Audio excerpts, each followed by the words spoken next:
Hey guys, Phil here again, and I got something interesting, special, and kind of unique for you today. So, we're going to talk about a special technique that I never see anyone else talking about that I think is going to get you playing with your fingers a lot faster in a lot less time than the traditional methods that you see out there. Something like this.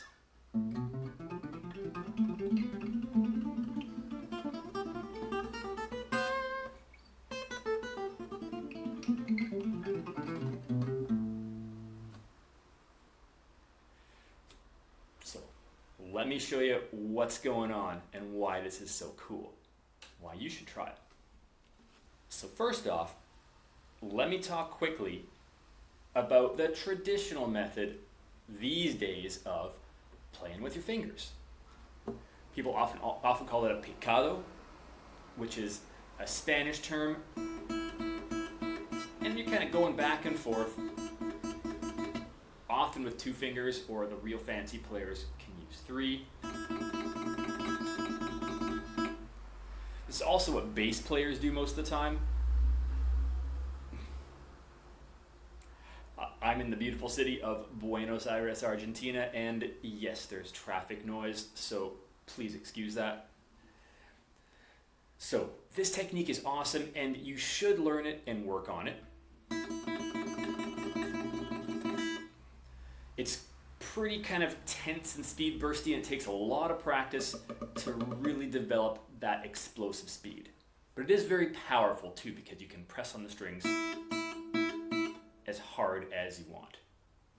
So, amazing technique. I've been doing this for most of my life, and I've gotten pretty decent at it. I don't do it a ton every day like the real pros, but yes, great technique. Now, what really shocked me was when I started messing around a little bit with the new technique we're going to talk about today. I think I actually heard about this technique from someone in one of those early music ensembles, one of those cool groups that plays like the old antique kind of like medieval or 17th century instruments that look really cool and have special sounds and so on.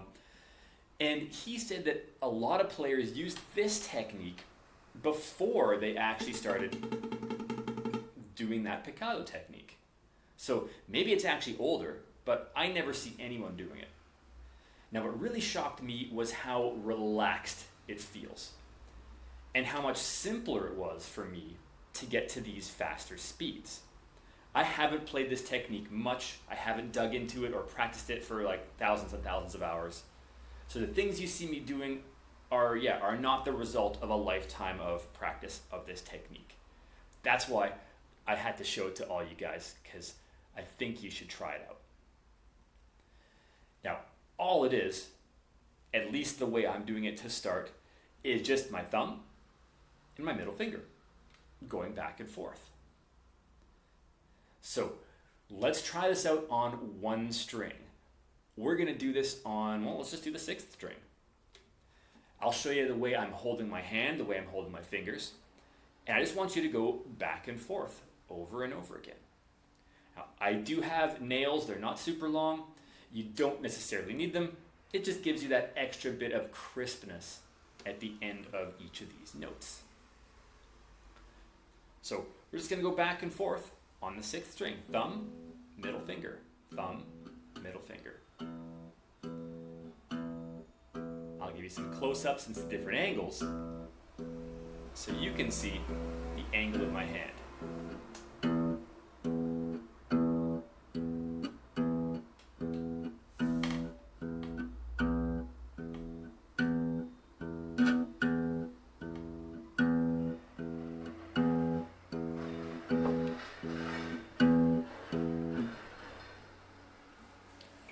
Just like that.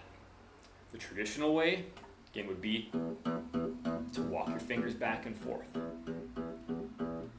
Now, if both of these ways are new to you, then I highly recommend you practice both, right? Try them both out. They're both super cool and important.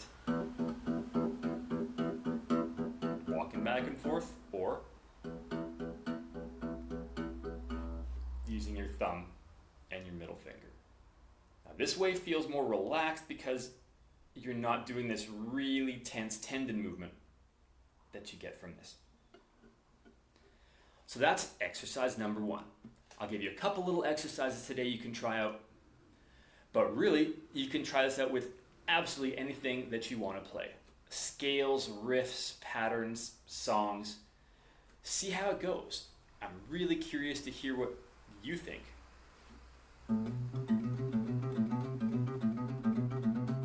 So there's exercise number 2. Let's add some notes just so we can get some left hand practice there. I'm just playing frets 5, 7, and 8.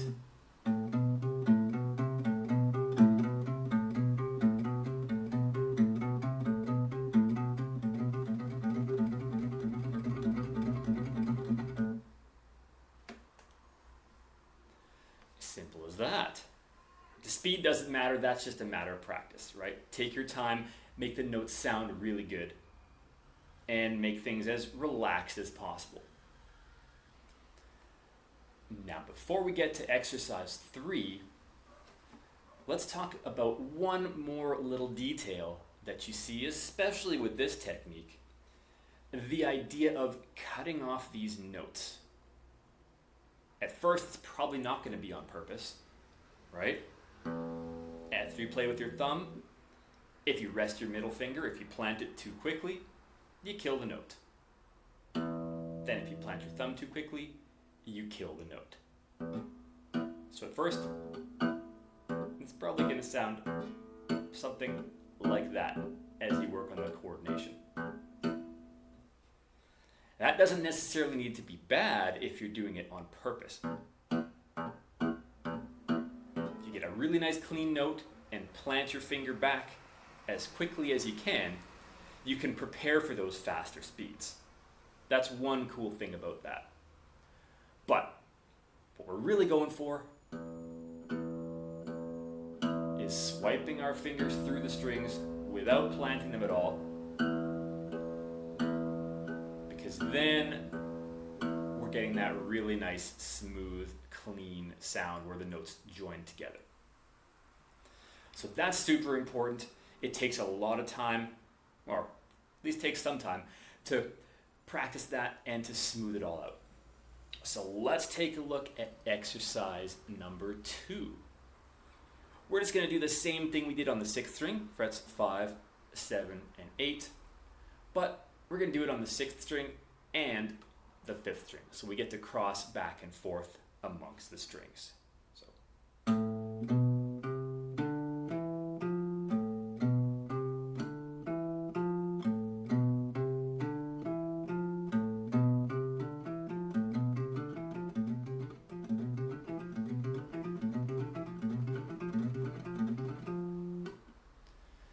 Now to me, again, that feels a lot more relaxed than the picado. Even though the picado is more powerful and dynamic and you can really dig in a little more with that one. Try them both out. Work on that coordination. It's all really good for you. One of the other interesting things about this new technique is the ability to cross strings of almost any distance. If you're using 2 fingers, right, crossing big distances, going back and forth can feel quite difficult and can get things stuck. But with your thumb and your finger, that actually feels even more normal than doing them both on the same string. So you can make almost any distance you want with this, and you can experiment. You can also develop this technique and bring in your first finger for certain patterns.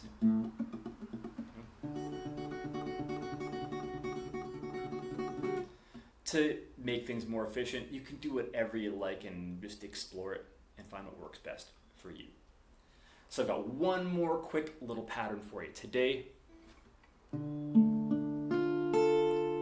gonna play pretty much the top few notes of a D minor chord. Listen to this.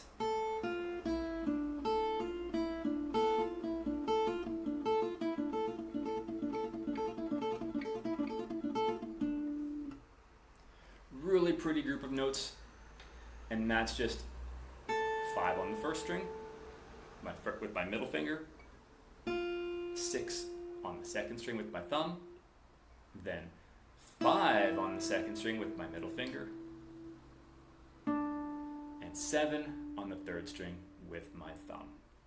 So 5, 6, 5, 7.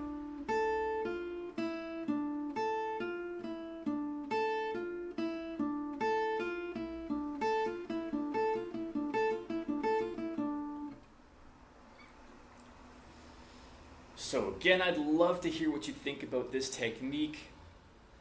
I think it's a really interesting way to really, again, get some speed a lot more quickly than you would with these traditional techniques like the picado that just take a lot more kind of dedication and practice. It's all worth it. I recommend doing both, but try it out. Thanks so much. I'll see you next time.